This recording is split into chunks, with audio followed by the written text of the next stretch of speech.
Hi guys, and welcome to another monthly closeout of our March budget. So, na akong konting background noise na aircon at saka yung Zoom lecture na napakinggan ko. So, we'll also do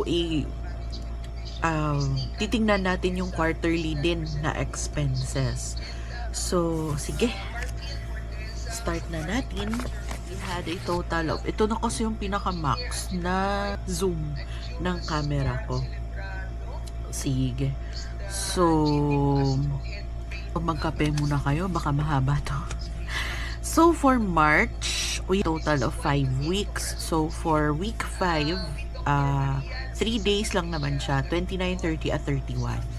Tapos, April 1st week na siya agad.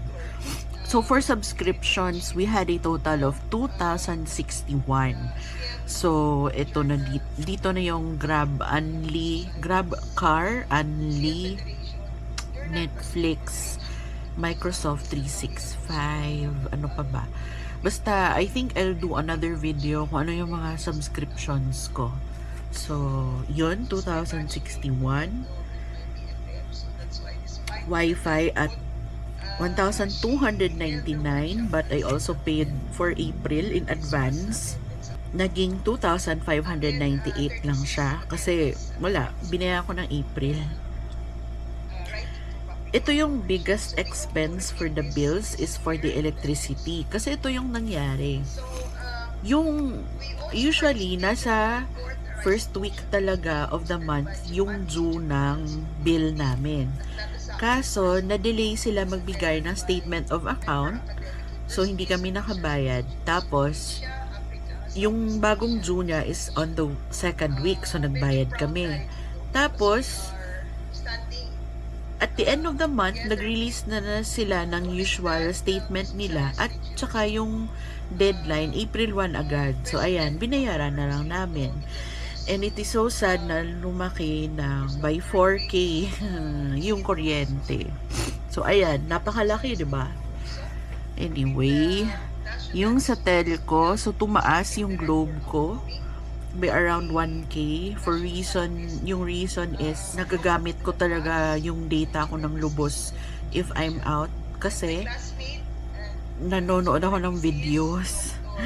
So, ayan, so siguro pigil-pigilan ko na rin minsan yung self ko pag data lang manood ng videos. Yung mortgage, so ayan, bumaba siya ng konti. From 1.6 plus, naging 1.5 plus. So, slight lang. Okay, so yung total natin for bills is at 52.7. For our debts, so yung S-loans natin, meron tayong na bayaran na S-loan. This is for April already. So, April 1 to 15. Actually, wala na akong S-loan yata. Sa second half, kasi na fully pay ko na po. Ito po siya. So, fully paid na. Pasensya sa yung CIMB na bayaran natin slightly more than the minimum average. At may additional yan kasi ito yung para sa April din na minimum average. Tapos ito yung 6.7, yung 4, yung 1.8. Actually less than 10k yung minimum ng CIMB, kaso 'di ba marami tayong na-swipe. So ayan. Yung Metro, ito yung investment na tinuturing ko na siyang utang ngayon. Pero investment po siya. So, supposedly, meron po siyang 10,000 monthly. Kaso, meron akong unicorn check na natanggap. So, automatic binayad ko yung 10k doon. So, minsan nanto. But currently, we have 2,000 in the bank and we have to save 8k more para another 10k na naman. So, yun. Yung Maya, ito yung na-borrow ko last month. Ang laki ng ang laki ng tubo, 50. So, I was expecting parang 1,006 lang, tapos biglang ganyan. So, ayoko talagang umutang kay Maya. Pero fully paid na po tong Maya. This is just a one-time loan kasi na-short ako sa digital cash ko when I paid for something last month. So, yun lang yung gamit ng Maya sa akin pag wala akong maita-transfer. Yung last pay was at 8264.23. Yung SPay natin is at 9215.35, and I'm proud to report that for this April, bumaba yung SPay natin, nasa 7K, 7.7 yata yun. At saka yung last pay yata nasa 7 or 8. So at least 'di ba, meron 2,000 something na mailaan pa for other debts. So, yung BPI na credit card, so I paid a total of 9,750. For G-Credit, ito yung bad news sa inyo guys, kasi na-swipe ko ulit yung G-Credit. So, binabayaran ko na naman ulit minimum. So, sige lang.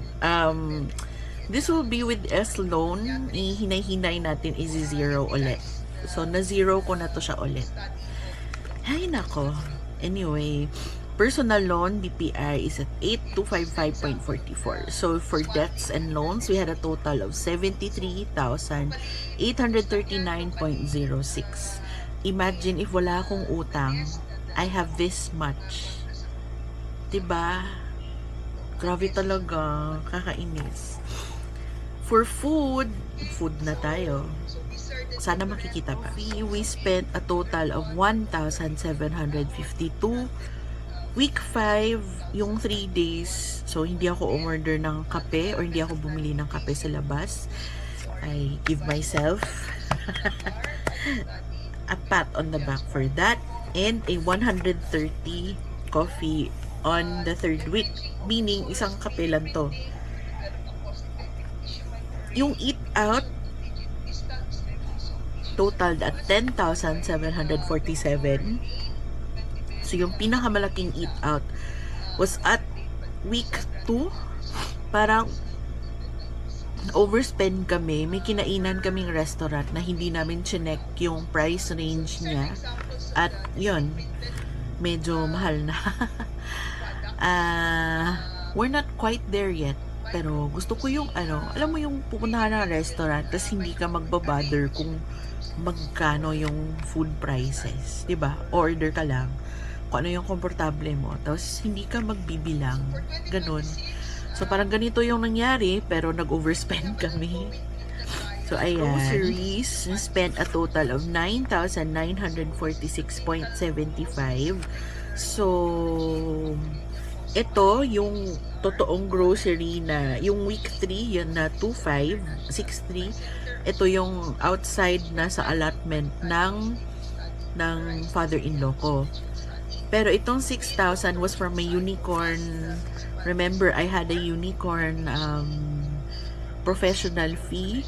So, nag-bulk shopping ako. Snacks, toiletries. So, umabot po siya ng 6K as in.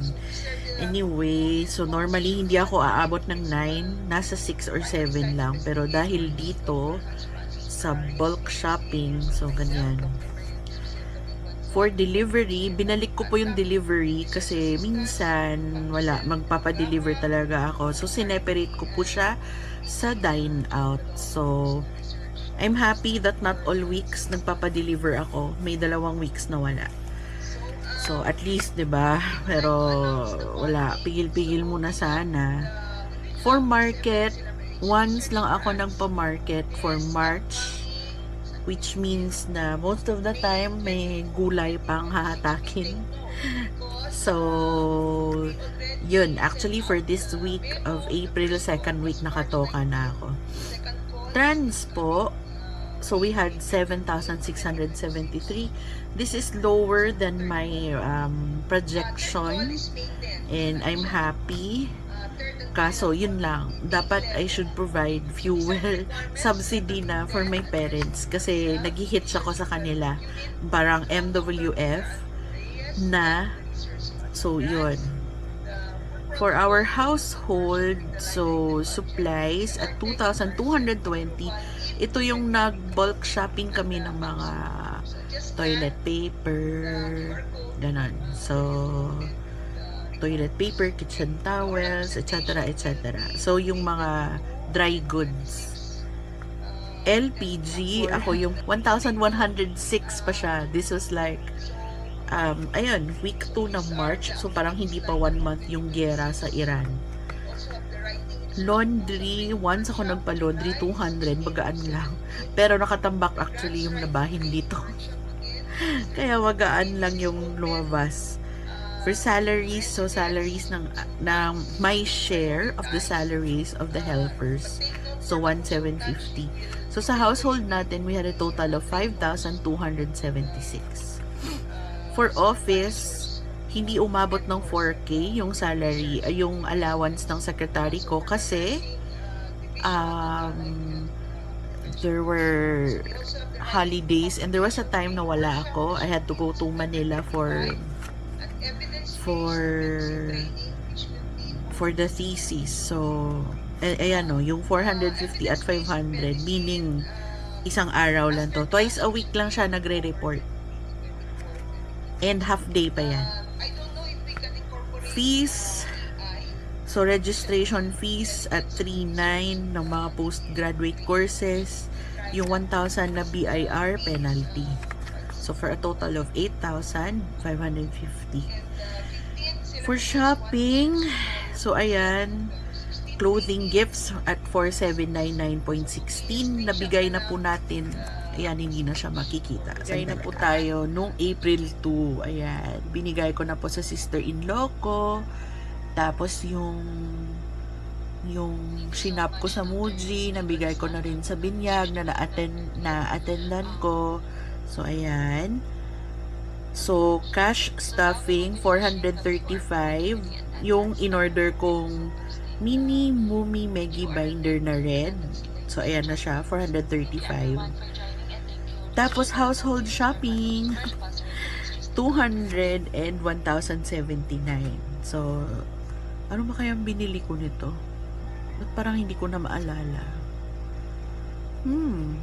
Total for shopping is at 6,513.16. So, this April, itatry ko mag no spend. Alright? Sige, sandali ha. Tapos, so, yung travel natin. Anyway, travel yung tita. Plane tickets total to 13,655. Dalawang round trip. So, take a look at this. Yung week 1 na binili ko for April 15 yata or April 16, 55. Yung binili ko for March at 8-1. Ito yung pumunta kami ng bundok. Accommodation, so it totaled to 4,867.88 for this stay, yung late March ko na labas.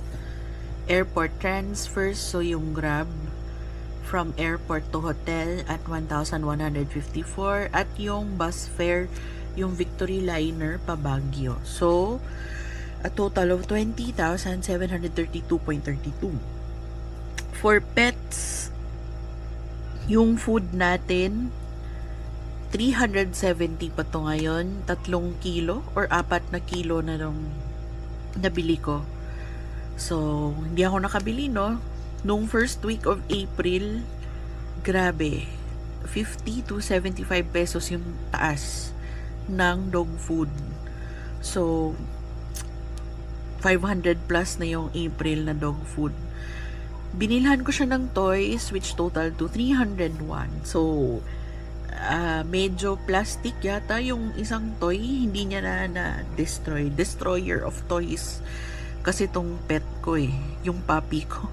So, total to 671. Sa meds, nagkasakit ako. Kami ng parents ko. Nung week 2, sipon at ubo. So, 317.32. Tapos, yung maintenance meds ko. Discounted rate po to siya. Binili ko sa isang hospital. So, at 649. For gifts, may mga binili pa rin ako. 3,827 and 250, which total to 4,077. For transfer fees, notice, wala na akong transfer fee for week 5. So, i-total to 180, no? I discovered na yung Vibe ng BPI, kasi BPI yung main bank ko talaga. Diyan ko pinapasok yung sweldo ko, yung mga income ko, para ma-distribute siya to the other banks. So, yung Vibe pala, walang transfer fee. Yes, wala siyang transfer fee to any bank. So, yung ginagawa ko, tinatransfer ko sa BPI, tapos yung sa Vibe, kinukuha ko lang yung fund sa BPI, tapos dun ko siya tinatransfer. So, ayun. That solves my transfer fees. So, minsan meron talaga, hindi mo mahe-help. Like, meron akong perang pumapasok sa GCash, sa Maya, sa PS Bank. So, meron pa rin konting transfer fees. But, this is a nice amount kasi I think last month, umabot tayo ng 300 plus transfer fees pa lang yan. So, shipping fee, pag merong bibili ng mga goods ko, goods talaga, yung mga second-hand goods ko at 181. So, sa beauty, as usual, pedicure lang talaga. Pero gusto ko nang magpa-hair. Ang pangit-pangit na ng hair ko. Lumalabas na yung tinubuan ng ribbon. So, kailangan na yatang magpa-retouch. Charot, retouch talaga. So, 525. So, yung total natin is at 195,475.96. Some are personal expenses, some are for the office and household. So, yun lang naman pinagkakagastusan ko. Wala pa akong anak. I have to admit, medyo yung lifestyle ko, pero I do have the income for it. So, sana hindi ako mabash. So, yun. Yung back to credit cards natin every week. Sorry ha, magulo. Totaled at 23. So, yung week 1, 5,000. Yung week 2, 11,000 dahil sa plane tickets. Tapos, wala sa week 3, week 4 meron. And week 5, pagkain yata to. Or grab car. So, itong credit card, ima-minus natin to sa, ayan, total expenses natin, diba, was tallied at 195. So, ima-minus natin yung credit card charges, kasi mandodoble siya, diba, if hindi ko siya ima-minus. So, kasi magiging part to siya ng mga payment, ganon, dun sa debts. So, yung total cash expenses natin is at 172,316.89. So, yun, no? So, yung income, so meron din akong breakdown ng income, pero hindi ko na ilalagay. So, yung income sources, so yung professional fees, yung Office 1, Office 2, yung supply na tinitinda, sinesell ko, dividends, yung mga rewards, shop back, from stocks, from REITs. Actually, hindi naman marami, konti lang naman yung dividends. Yung salary ko, yung refunds, yung for example, yung mga utang, yung mga ako muna nagbabayad tapos babayaran lang ako, mga ganon. Or yung binibigay nila yung share sa akin. Like, yung sa kuryente, binibigay nila lahat yung share nila sa akin. Kasi ako yung person responsible for paying the electricity. So, parang ganon. Yung H natin na income at yung PF number 2. So, yan siya. So, ito yung mga naging total. Sa PF1, 35. Si Office 1, at si Office 2 na sa 12K each. Yung binibenta ko only at 1,760. Yung dividends nasa 66 around 66 pesos. Yung salary ko total is 69,000. Yung refunds, ito yung binibigay sa akin para ibabayad. So, nasa 14,100. Yung H, 7,700. At saka yung PF number 2 is at 24,700. So, meron pang refund na naiwan, nakalimutan sa 8,000. So, sa total of 185,931.60. So, kung ima-minus natin, hindi yan mali yan. Yung income ko, 185,931.60 minus cash expenses, kasi hindi kasama yung credit card minus 172,316.89 is na tuloy is equal to a positive balance of 13,614.71. So, malaking part of it is nasa sinking funds na kinakash stuff natin, or nasa part siya ng sinking funds na kinakash stuff, or merong mga maliliit na bayarin. So, dyan siya napunta. Okay? Or ipapambayad sa April. So, yun. So, that's it, guys. Gagawa lang ako ng short video for the quarterly close out. So, yun lang muna. Baka na-saturate na yung utak niya. Bye!